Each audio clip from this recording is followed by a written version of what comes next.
పల్లి చట్టంబి ట్రైలరే వర్స్ట్‌గా ఉంది. But 'Jana Gana Mana' movie director అనే ఒక్క మాటతో ఓపెన్ చేసి స్టార్ట్ చేశా.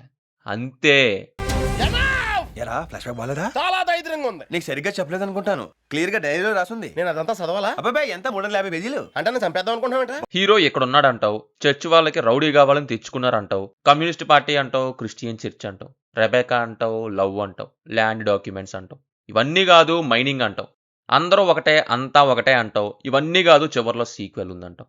అసలు ఆ గొడవలేంటో చెప్పరు. ఎందుకో క్లారిటీ ఉండదు.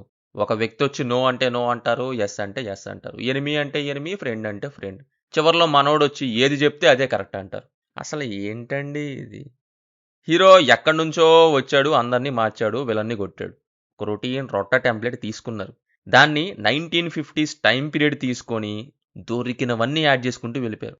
అసలు చివర్లో వచ్చే విలన్ పాయింట్‌కి మిగతా సినిమాలో ఉండే పంచాయతీలకి ఏమన్నా సంబంధం ఉందా? జస్ట్ సీక్వెల్ అనే మోజు కోసం అంతే. నార్మల్‌గా రొటీన్‌ని ఎలా చెప్తారు? Old wine in new bottle. But ఇది old wine in old bottle.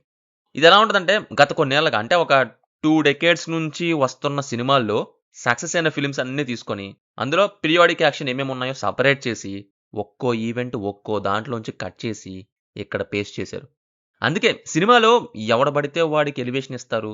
ఎవడు ఎందుకొస్తున్నాడో తెలీదు. ఎందుకెళ్ళిపోతున్నారో తెలీదన్నట్టు ఉంటాయి.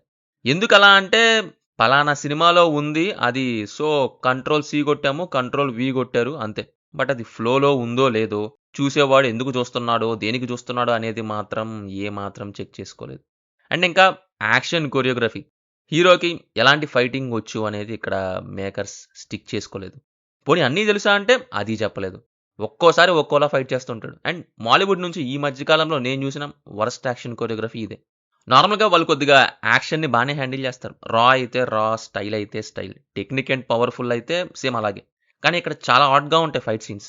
వాడిని ఎత్తు, కాసేపు ఉంచు, అటు తీసుకెళ్ళు, ఇటు పడేయి, పక్కకి వంగు, వెనక నుంచి కాలుతో తన్ను. ఇవన్నీ ఎవరో పక్కనే ఉండి అలా చెయ్యి, ఇలా చెయ్యి అన్నట్టుగా ఉంటాయి. సినిమా ఫైట్ ఫ్లోలో కాకుండా ట్రైనింగ్ క్లాసెస్ లాగా ఉంటాయి. ఇంకోటేంటంటే సీక్వెల్ గోల మళ్ళీ చివర్లో. ఎందుకు? దేనికోసం చూడాలి?